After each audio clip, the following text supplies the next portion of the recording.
समझना है, उसको तरीके से सिलसिलेवार समझाऊंगा। 12वीं की मार्कशीट में आपको मार्क्स कैसे दिखेंगे, how, I will tell you. सबसे पहले तो देखो आपका क्या होगा, वो क्या करेंगे, सबसे पहले तो देखो जरा समझो, आपके ना 10th के जो मार्क्स हैं, 10th के जो भी मार्क्स हैं, जो टॉप 3 मार्क्स हैं, देखो आपके 10th की मार्कशीट आप निकाल लेना, ठीक है।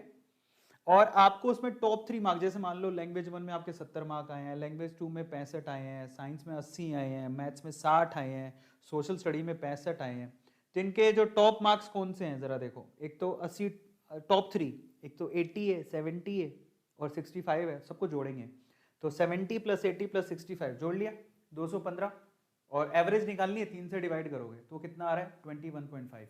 तो 10वीं के आपके जो टॉप 3 मार्क्स आए हैं 10वीं क्लास में, मार्कशीट में टॉप 3 मार्क्स जो आए हैं वो लेंगे, उनका एवरेज निकालेंगे, एवरेज कितना आ रहा है 21.5, ये जोड़ेंगे, ठीक है। अभी रुको, अब ये 21 टॉप 3 मार्क्स जो एवरेज निकल के आ रहा है उसका 30% लेना है इनको, कंपोनेंट कितना है उसका 30%, तो वो आपकी मार्कशीट में जुड़ेगा।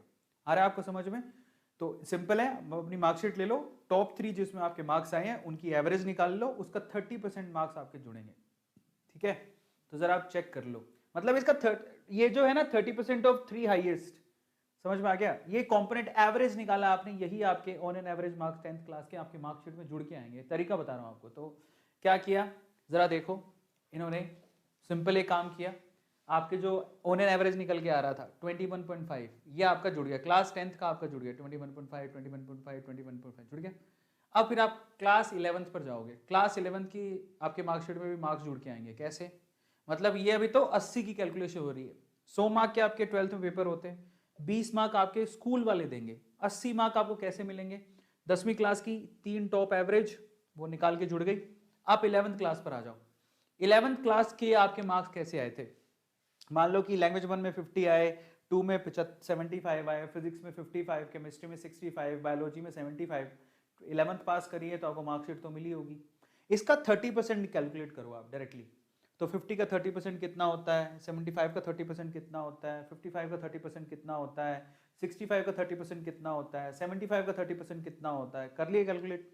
अब ऐसा क्यों किया गया? क्योंकि ये सेम ही सब्जेक्ट आपके 12th में भी होंगे, तो जो आपने 30% कैलकुलेट किया यही आपके एक कॉलम में जुड़ेंगे, बस इसी का 30% आपको कैलकुलेट करके कॉलम में जोड़ना था, तो आपने जोड़ लिया। देखो ये सारे 11th के हर सब्जेक्ट का 30% जो है वो यहाँ जोड़ दिया, तो 30% वेटेज इसका जुड़ गया, 30% वेटेज इसका जुड़ गया। अब 40% वेटेज आपका 12th क्लास का, अभी तक 12th आप 12th क्लास में बोर्ड मेन एग्जाम को छोड़ के आपके बाकी एग्जाम तो हुए हैं स्कूल में, समझ में आता है, उसका 40% लेना है। तो ऑन एन एवरेज निकालना है, जो आपके यूनिट टेस्ट हुए हैं, टर्म एग्जाम हुए हैं, प्री बोर्ड हुए हैं, ठीक है, उनका एवरेज निकालना है बेसिकली, उसका 40% आपका कंपोनेंट ऐड होगा, ठीक है। ये आपका वो तरीका हो गया।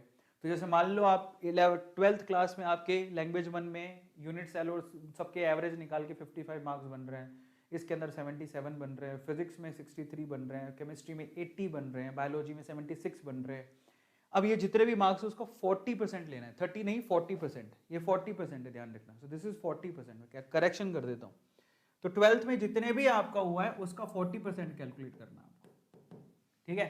तो 55 का 40% कितना होता है, 77 का 40% कितना होता है, सबका 40% ये निकाल लिया, ये जुड़ेगा आपका तो जुड़ गया। जरा देखो, तो आप जब मार्कशीट में देखोगे तो आपके ये 10th का 30% का वो जो 3 सब्जेक्ट का एवरेज था, 11th का 30% सारे सब्जेक्ट्स का, 12th के जितने भी अभी तक टेस्ट हैं उसका 30% हो गया।